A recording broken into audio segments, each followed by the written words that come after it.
everyone. Welcome to Sangam tutorials, SP Gubbi online classes for Ncert 10th standard and Cbse 10th standard. So this is the 32nd video what I am presenting you, and this is the 5th session on light. So a very important topic I am going to discuss today in today's class. So if you are willing to get a good grip on spherical mirrors, that is concave mirrors and convex mirrors, I hope this is the right class for you. So listen very carefully. Very important topics related to mirrors I am going to do. Right. So in the last class we had discussed regarding the formation of image on a plane mirror, how it happens. So we went through animations and some videos also. So along with that we discussed another very simple concept, that is lateral inversion. So that is the sideways reversing of an object and its image in the mirror. So that's lateral inversion. I hope you are reading the textbooks, which is very important, and go through the notes I am sending through the WhatsApp. Right. So in today's session we will be going with spherical mirrors or curved mirrors. So here the mirrors what I am going to discuss today are not plane mirrors, in the sense they are not straight, they are curved or they are spherical. It's a very simple definition. So what are spherical mirrors or curved mirrors? Right? If the reflecting surface of a mirror is curved or if it is spherical, then it is called a curved mirror or a spherical mirror. So to understand in depth regarding this, let us go with the concept. Now, imagine a sphere. Imagine a sphere. So in this sphere, let us imagine that the outer surface is silver. The entire outer surface is silver, and as the outer surface of the spherical, that is hollow sphere, it's an hollow sphere. It doesn't have anything inside it, so it's a hollow sphere. So if you take a hollow sphere and silver the outer surface of the hollow sphere, then the inside becomes the reflecting surface. Then the inside becomes the reflecting surface. So now, if you take a part out of it, just take a part out of it, you are left over with a part of a spherical mirror. You are left with a part of a spherical mirror where the outer surface is silvered, or if it is made rough, and the inner surface becomes a reflecting surface. Such type of mirrors which are spherical in nature, right, and outer surface is silver and it has the inner surface which is reflecting, then these type of mirrors are called as concave mirrors. They are called as concave mirrors. Right. Let us go with another one. Just imagine a hollow sphere once again. Right. It's a hollow sphere which is silvered inside. It is silvered inside in the sense it is given a coating of silver on the inner layer of the hollow sphere. So as the inner layer of the hollow sphere is silver, usually naturally the outer surface becomes the reflecting surface. So if you take a part of it, if you take a part of it, so this looks like this. So this surface, that is outer surface, becomes the reflecting surface. Outer surface becomes the reflecting surface, and the inner surface becomes silver.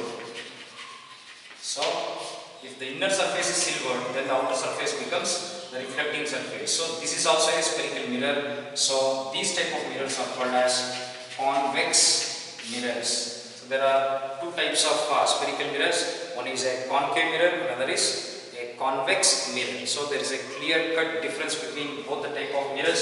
So you can see that it's not a plain mirror. Plain mirror will be usually like this, where one of the surface will be silvered. So this is the silvered surface. So therefore usually this will be the reflecting part. This side will be the reflecting and this side will be silvered. So when you compare this plain mirror with this, the entire reflecting surface of concave mirror is not a plane. It's not a plane surface, it is curved. Right? It is spherical. So concave mirror is a type of spherical mirror in which the outer surface is silvered and the inner surface becomes the reflecting surface. So this is reflecting and the outer surface is silvered. So this is the main difference between a concave mirror and a convex mirror. So now, so here a concave mirror is a part of the hollow sphere. It's a part. You should imagine this. It's a part of the hollow sphere in which the outer surface is silvered and hence the inner surface will be a reflecting surface. This is the definition for a concave mirror. When you go with a convex mirror is a part of the spherical mirror. It's a part. But just now I had wiped out it. So it's a part of the spherical mirror in which the outer surface will be a reflecting surface, whereas the inner surface will be silvered. So this is the major difference between a convex mirror and a concave mirror. So we'll go with the definition of this. A convex mirror is a part of the hollow sphere in which the outer surface is a reflecting surface, whereas the inner surface is silvered. Such type of mirrors are called as convex mirrors. So now, so usually concave mirrors are called as converging mirrors, and whereas convex mirrors are called as diverging mirrors. So why they are called so? Let us go with the ray diagram, related ray diagram for that. It's very easy to understand. It's not at all difficult. It's very easy for you, right?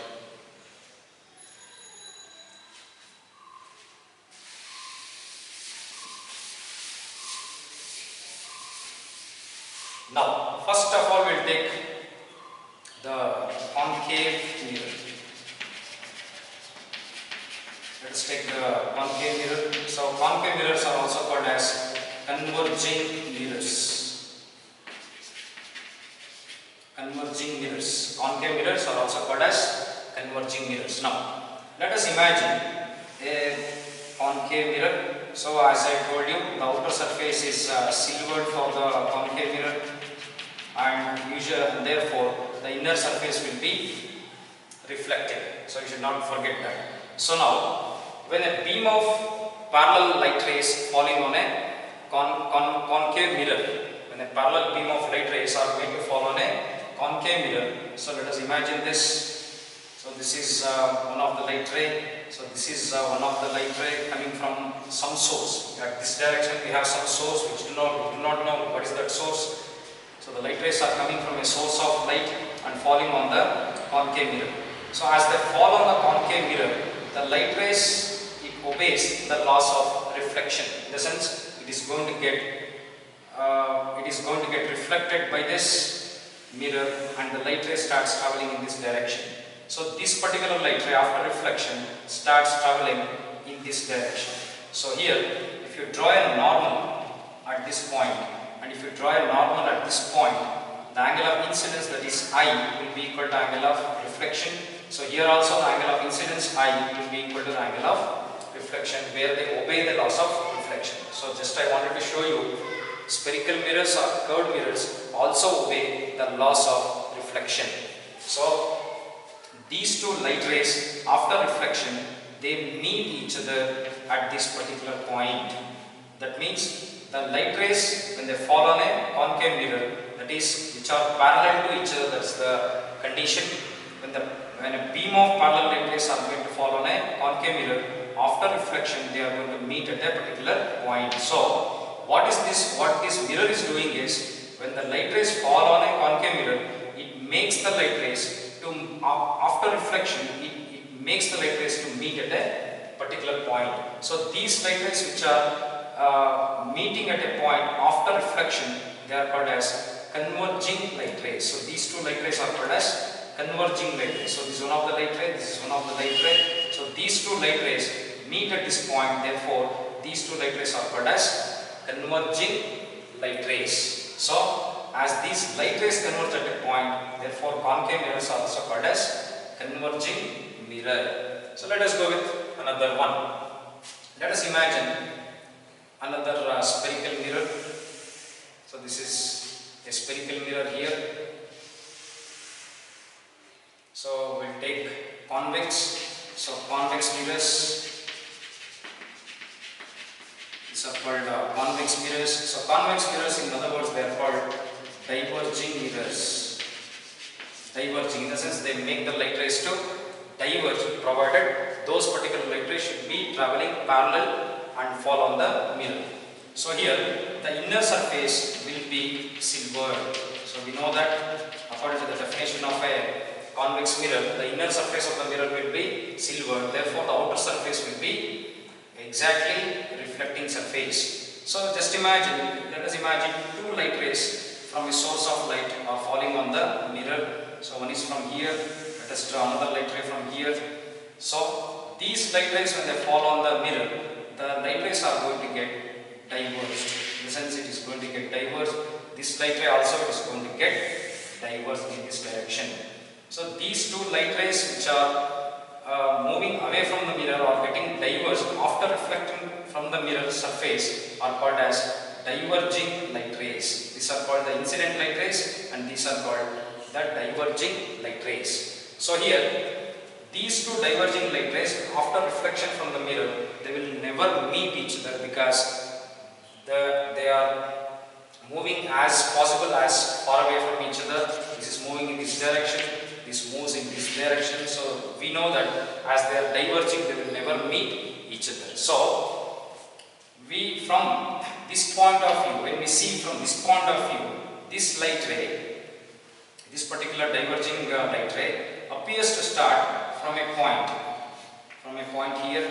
It appears to start from this point, and this particular light ray, when we see from this point, it appears as though it is coming from a point which is behind the mirror.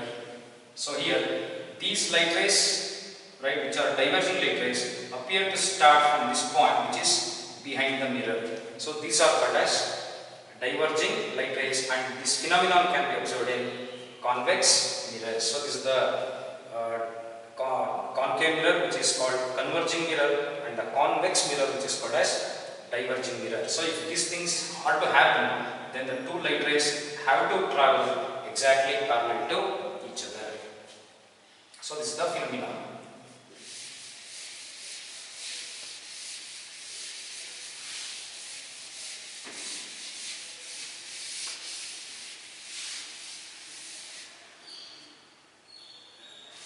So now let us go with another very important certain terminologies connected with mirrors, which are very important at the time of solving numerical problems on mirrors. So let us go with this. Let us take a concave mirror. So as we have seen, concave mirror is a part of a spherical mirror where the outer surface is silvered. Exactly, this outer surface is silvered. So therefore the inner surface will be a reflecting surface. So now this is, we should not forget that it is a part of a spherical mirror. So it's a part of a spherical mirror here. So the only some part of the spherical mirror we have taken. So here this sphere has a center. So maybe this may be the center of this hollow sphere. So the center of this spherical mirror, that is hollow sphere, where a mirror is a part of, that is called as the center of curvature, which is represented by the capital letter C. So this is very important. What this is called the center of curvature. So the definition goes like this: center of curvature is the center of the hollow spherical sphere where one of the outer surface is silver and the inner surface is reflecting, where the mirror is a part. Then this point is called as, which is the center of this spherical sphere, that is called as the center of curvature. So now, so as this becomes the center of curvature, the center of the mirror is called the pole of the mirror. So this is represented by the small letter, that is P. So the point P is called the pole of the mirror, which divides the entire mirror into two equal parts. So here the pole of the mirror acts like a plane mirror. The pole of the mirror acts like a plane mirror. You have to remember this, because this point is required while we are drawing ray diagrams on concave mirrors. So the center of the mirror is called as the pole of the mirror. The pole of the mirror divides the entire mirror into two equal parts. This pole of the mirror acts like a plane mirror. So when we this point is also required, this point is also very much required while we are drawing some ray diagrams, and also we are working some numerical problems on this. So now, so we know that This is the center of the curvature and this is pole. So when we draw a line which passes through the center of curvature and the pole of the mirror is called the principal axis. We need a reference line.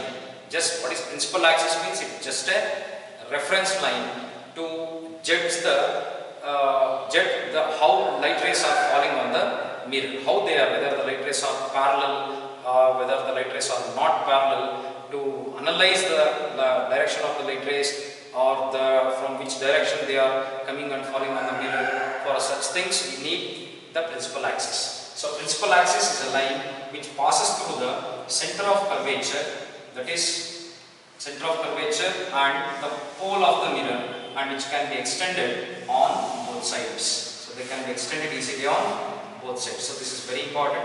So what is principal axis means? Principal axis is the line which is drawn through the center of center of curvature and the pole of the mirror, or the line which joins the center of curvature and the pole of the mirror and can be extended down both sides is called as the principal axis. Principal axis is taken as a reference to study the direction of the light rays which are incident on the spherical mirror.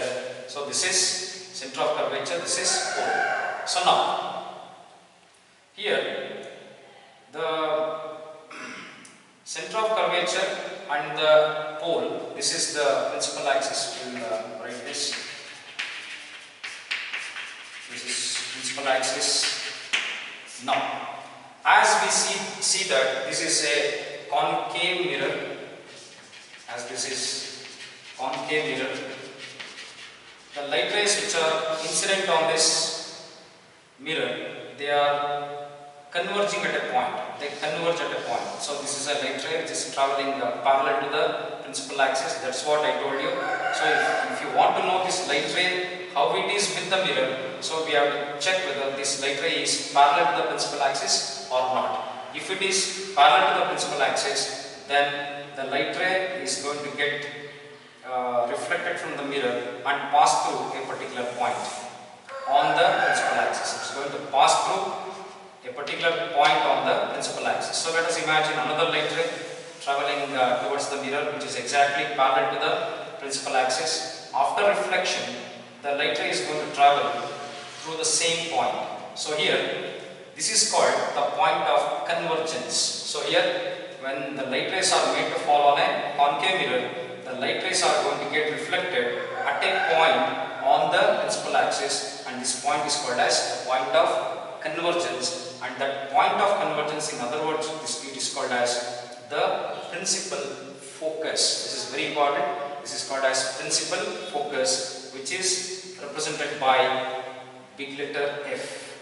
Principal focus. This is very, very, very important. So once again, the light rays which are traveling parallel to the principal axis. So this should be parallel to this should be parallel to this. In the sense, the light rays should be parallel to each other. So these light rays, after reflecting from the spherical mirror, they meet at a point on the principal axis. This point is called the point of convergence, and the other name for point of convergence is called as the principal focus. So that is represented by the letter F. So now, the distance between the center of curvature and the pole of the mirror is nothing but the radius of the hollow sphere. So if you consider this as a hollow sphere, so this is the center of this circle and this becomes the radius. So here, the distance between the center of curvature and the pole of the mirror is called the radius of curvature. That's called radius of curvature, and that is represented by the big letter R. This is the radius of curvature. So this is the principal focus. The distance between the center of curvature and the pole is called radius of curvature. Radius of curvature can be taken anywhere. From here to here you can take. This also becomes radius, this also becomes radius, this also becomes radius. But as we are dealing with reference to principal axis, therefore the distance between the center of curvature and the pole is called as the radius of curvature. This is very, very, very important. So next topic is there. That's again very important. You have to look very carefully. So here, the distance between the principal focus, that is F, principal focus F, and the pole of the mirror is called the focal length which is represented by small letter f. So these things you have to 100% remember for solving numerical problems. So once again, I will go with this. The part of a hollow sphere where the outer surface is silvered and the inner surface is reflecting is called as a concave mirror. In a concave mirror, the center of the hollow sphere, which is the spherical mirror, is a part of it, is called as the center of curvature. The center of the mirror is called as the pole of the mirror, which divides the mirror into two equal parts. The pole of the mirror acts like a plane mirror.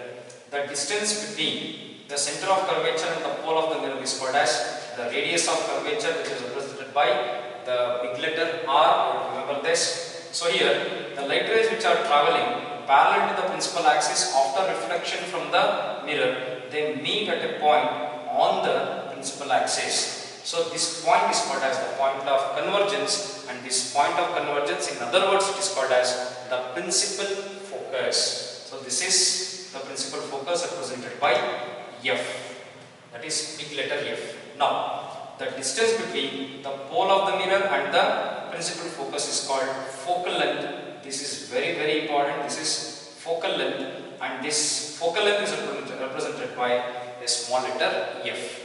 So next we will come with aperture. Aperture in the sense, the surface of the spherical mirror in which the light is incident on it. In the sense, it's the surface of the area of the mirror, or the surface of the spherical mirror where the light is incident on it is called as the aperture of the mirror. So aperture in the sense, light can fall from this point to this point anywhere on this.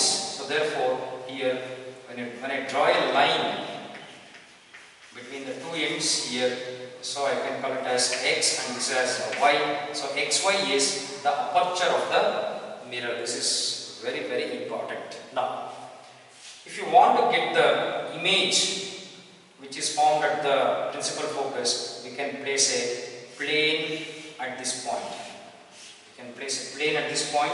So this is called as focal plane, which is placed at point F, which is exactly, this focal plane will be exactly perpendicular to the principal axis. So the plane which is placed at the principal focus perpendicular to the principal axis is called as the focal plane.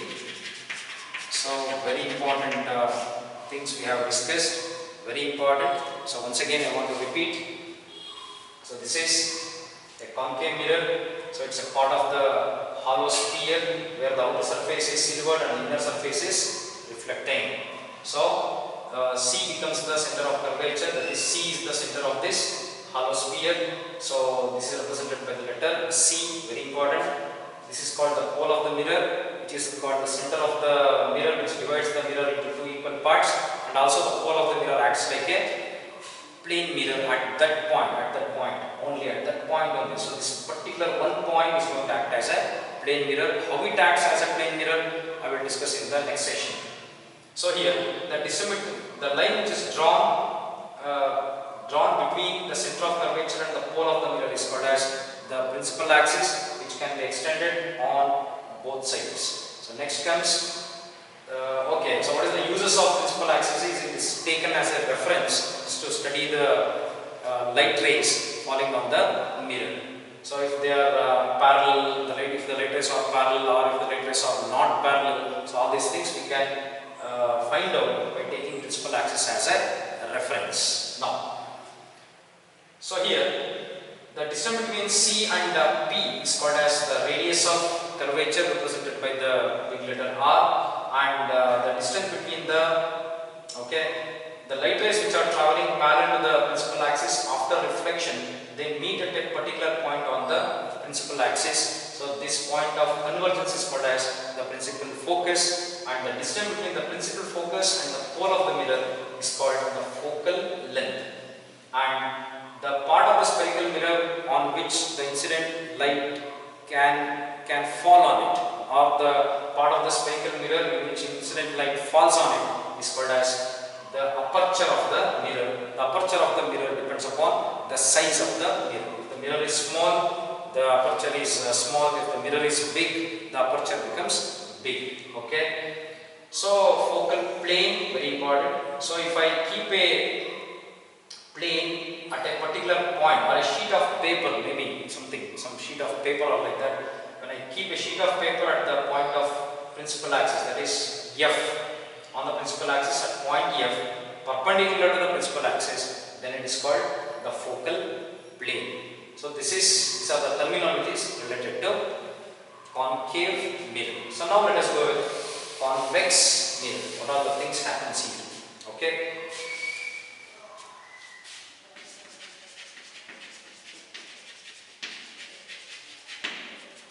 Convex mirror. So listen very carefully. On both the mirrors we are going to get problems on this. So numericals, very good numericals are there in optics regarding these concepts. So this plays a very important role because most of the problems in numericals what I have seen, they are on concave mirrors itself, more number of problems. So these are the very fundamentals you have to understand. Don't ignore this. If you are not good in this, you will never get a good hold on numericals on mirrors. It's very important. Okay, let us go with convex mirror. So as I told you earlier, so this is a part of a spherical mirror. Convex mirror is a part of a spherical mirror in which the inner surface is silvered. So therefore the outer surface becomes a reflecting surface. Very important. So now, so let us imagine the sphere from which it is formed. So this is the sphere, imaginary sphere. This is the imaginary sphere. So this is the center of that particular sphere. So therefore let us call it as the center of curvature. That's the center of curvature. Very important. Okay. Let us go with the pole of the mirror. So this is the pole of the mirror. So represented by small letter P. So this pole of the mirror divides the mirror into two equal parts, as I told you there, and also the pole of the mirror acts like a plane mirror at this point. So now, if you join the center of curvature and the pole of the mirror, that is this line, that's called the principal axis, and this principal axis can be extended on both sides. This can be extended like this, and this can also be extended like this in this direction. So now, so this is the center of curvature C, and this is the pole of the mirror. So as I told you here, the same thing applies. So the distance between the center of curvature and the pole of the mirror is called the radius of curvature, which is represented by the big letter R. So now we will go with the light rays. So let us imagine some light rays are which are traveling parallel to principal axis are falling on the mirror. So it is parallel light rays. So this light ray is parallel to the principal axis. Another light ray, this is also parallel to the principal axis. It falls on the reflecting surface. So these light rays, when they fall on this convex mirror, they get reflected. They get reflected. This light ray also is going to get reflected. So these are called the diverging light rays. Very important, diverging light rays. So now, so when we see from this point and this point, these light rays appears as though they are starting from a point on the principal axis. So these are not real light rays. So this is not a real light ray. So therefore we will take it at this point. The point on which these diverging light rays appear to start. That's very important. So here at this point on the principal axis, these diverging light rays, this is the diverging light ray, this is the diverging light ray. These two diverging light rays appear as though they are starting from a point on the principal axis. So that point is called as the principal focus, represented by big letter F. That's the principal focus, the point of divergence. So from this point the light rays are getting diverged. From this point the light rays are getting diverged. This is called the point of divergence, and this is the principal focus. So as usual, so the distance between the pole and the principal focus is called the focal length, which is represented by small letter F. So these are the things what happens in a convex mirror. So along with that, we can also go with the two other things. One is the aperture and another one is we cannot go with the focal plane because inside the mirror we cannot keep the focal plane here. So just we will go with the aperture here. So if you take this point as x and this point as y, so the length of xy, the length of this xy is called as the aperture of the mirror where the light rays can be incident on it. So this is called as the aperture of the mirror. So very important concepts we have discussed. One is very important one, center of curvature, center of curvature. Another is pole of mirror. Right. Another one is principal focus. Principal focus. Another one is focal length. Another one is aperture. Another one is focal plane. So these are the very important points here. So we left someone. Okay, another point is radius of curvature.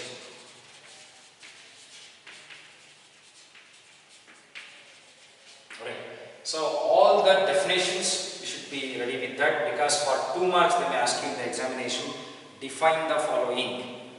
First one, radius of curvature or principal axis or focal length, something like that. So you should be well aware with the definitions. I hope you have got it. So once again I will repeat everything. What is center of curvature? The center of the hollow sphere where the mirror is a part of it is called the center of curvature, which is represented by the capital letter C. The pole of the mirror, the center of the mirror is called as the pole of the mirror, which divides the mirror into 2 equal parts, where the pole of the mirror acts like a plane mirror, so which is represented by the capital letter P. Principal focus. So principal focus depends on the concave mirror and the convex mirror. The type of mirror it depends. So in that is principal focus is that if the particular light rays after reflection from the mirror, if they meet at a point or appear to meet at a point, then it is called the principal focus. If they meet at a point means it is a concave mirror. If they appear to meet at a point means it is a convex mirror. So principal focus is represented by big letter F. So next is focal length. The distance between the principal focus and the pole of the mirror is called as the focal length. That is represented by small letter F. Aperture is on the mirror, the part of the mirror where the incident light can fall on it, or the incident light falls on the mirror is called as the aperture. So in the mirror I have represented by XY. Then is the focal plane, the plane like a sheet of paper or a screen which can be placed at the principal focus, which is perpendicular to the principal axis, is called as the focal plane. And the radius of curvature, that is represented by big letter R. So radius of curvature is the distance between the center of curvature and the pole of the mirror is called as the center of curvature. So this is very important concept. You have to remember all the definitions. You should not ignore anything here. You should be able to define all these things with reference to the ray diagrams. So this is important. Okay. I hope you have enjoyed the entire session of concave mirror and convex mirrors. Characteristics of those, how we are going to analyze the reflection which is happening in a concave mirror and convex mirror. Terminology is related to concave and convex mirrors. So please read the textbook, draw your own ray diagrams, try to attempt to recognize the particular terminologies connected to the concave mirrors and concave mirrors. Practice this. So in tomorrow's session I will be going with sign convections of concave mirror and convex mirrors, which are very much important for numerical problems on mirrors. Right? So I hope you have enjoyed the session. Stay home, stay safe, keep learning. Thank you.